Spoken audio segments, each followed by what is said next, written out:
30 রোজা কোরআনের কোথাও নেই। কোরআন এবং হাদিসের ব্যাখ্যা অনুযায়ী আপনি নিজে একজন মুসলিম না, আপনি তো একজন কাফির হয়ে গেছেন। আগে রোজা কি বুঝতে হবে, এখন আপনার সিরকির মিনিগুলা কত কষ্ট করতেছে আপনার ফ্যাটের ভিতরে না খাইয়া। আপনি কিয়ামতের মাঠে এই সিরকির মিনিগুলা যদি দাঁড়ায় কয় খোদা আমি হোসাইনের ফ্যাটে ছিলাম, কাকরাইলের মোড়ে কত সুন্দর সুন্দর খানা দেখছে, এ খায় নাই আমগরে কষ্ট দিছে, আপনি কেমনে জান্নাতে যাবেন বলেন তো সৃষ্টিরে কষ্ট দিয়া।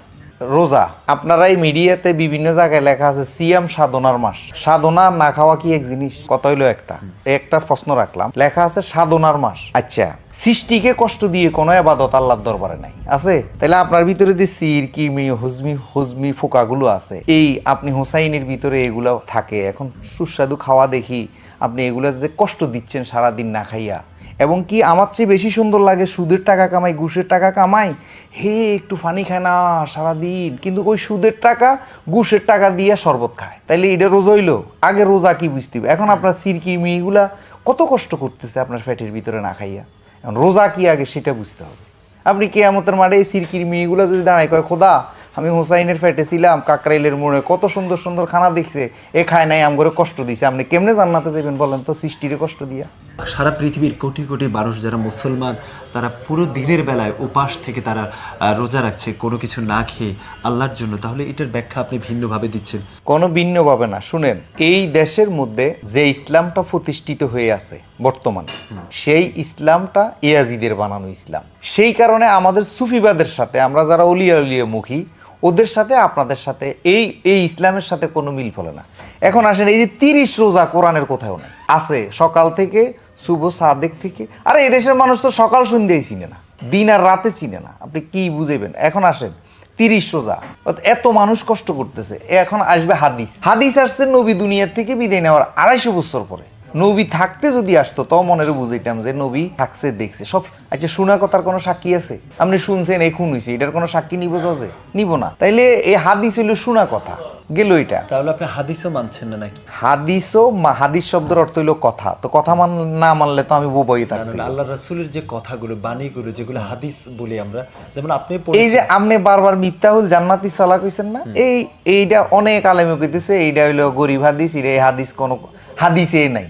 তো এবার আপনি কোথায় যাইবেন? জাল হাদিস বলছে তো এখন এইটা রাসূলের কথা আবার জাল হইতে পারে, চিটিং বাজপারি করতে হইতে পারে। আপনার যে কথাগুলো, এই কথা অনুযায়ী কিন্তু আমরা দেখছি যে কোরআন এবং হাদিসের যে ব্যাখ্যা অনুযায়ী আপনি নিজে একজন মুসলিম না।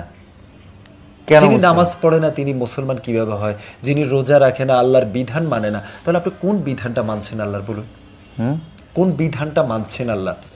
আমি আল্লাহর বিধান মানছি হলো সৎ পথে থাকা, কারো ক্ষতি না করা, উপকার করতে না পারি, মিথ্যা কথা না বলা। আল্লাহর বিধান হলো এগুলা, আর কিছু না। আল্লাহর বিধান হলো মিথ্যা কথা না বলা, আপনার হাত পাও মুখ দ্বারা কারো যেন ক্ষতি না হয়, এগুলো হলো আল্লাহর বিধান। এরপরে সুদ না খাওয়া, পরের হক নষ্ট না করা, পরের নারীর দিকে কুনজরে না তাকানো, এই আল্লাহর বিধানগুলো। এই ভুল ব্যাখ্যার কারণে এই হিসাবে তো আপনি মুসলিম থাকতে পারেন, এবং অস্বীকার করার কারণে আপনি তো একজন কাফির হয়ে গেছেন, মুসলমানের জায়গায় নেই। আপনার দৃষ্টিতে যদি আমি কাফের হই শকর বলে, কেন? আমার দৃষ্টিতে না, কোরআনের দৃষ্টি কখনো না। আমি ওপেন চ্যালেঞ্জ করতেছি,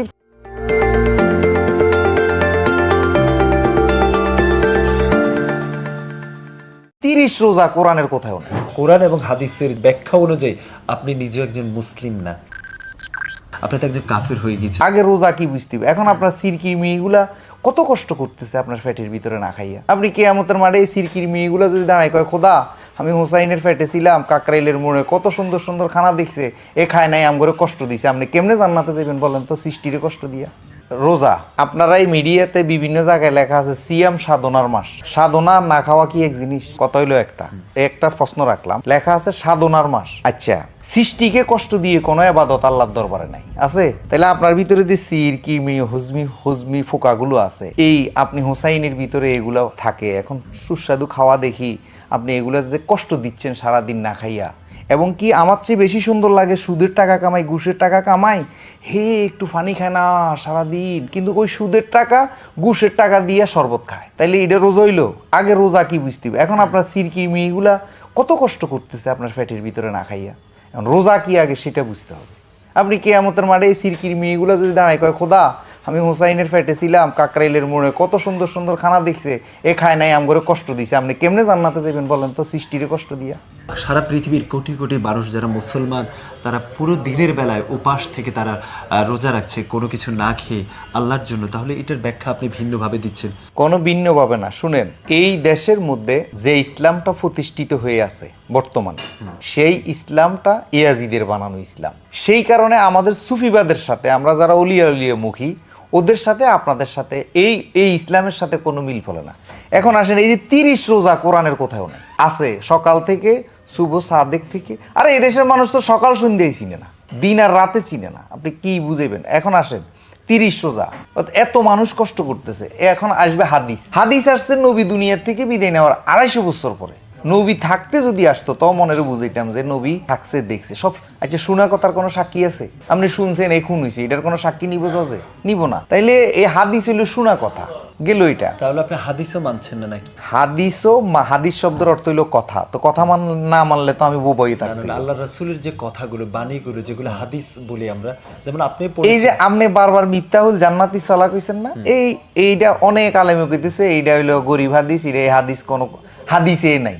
তো এবার আপনি কোথায় যাইবেন? জাল হাদিস বলছে তো এখন এইটা রাসূলের কথা আবার জাল হইতে পারে, চিটিং বাজপারি করতে হইতে পারে। আপনার যে কথাগুলো, এই কথা অনুযায়ী কিন্তু আমরা দেখছি যে কোরআন এবং হাদিসের যে ব্যাখ্যা অনুযায়ী আপনি নিজে একজন মুসলিম না।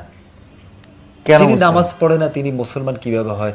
যিনি রোজা রাখে না, আল্লাহর বিধান মানে না, তাহলে আপনি কোন বিধানটা মানছেন আল্লাহর? বলুন, কোন বিধানটা মানছেন আল্লাহ?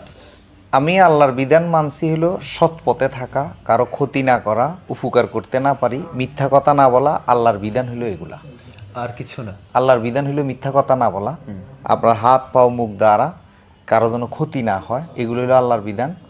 এরপরে সুদ না খাওয়া, পরের হক নষ্ট না করা, পরের নারীর দিকে কুনজরে না তাকানো, এই আল্লাহর বিধানগুলো। এই ভুল ব্যাখ্যার কারণে এই হিসাবে তো আপনি মুসলিম থাকতে পারেন, এবং অস্বীকার করার কারণে আপনি তো একজন কাফের হয়ে গিয়েছেন, মুসলমানের জায়গায় নেই। আপনার দৃষ্টিতে যদি আমি কাফের হই, শকর বলে কেন? আমার দৃষ্টিতে না, কোরআনের দৃষ্টি কখনো না। আমি ওপেন চ্যালেঞ্জ করতেছি।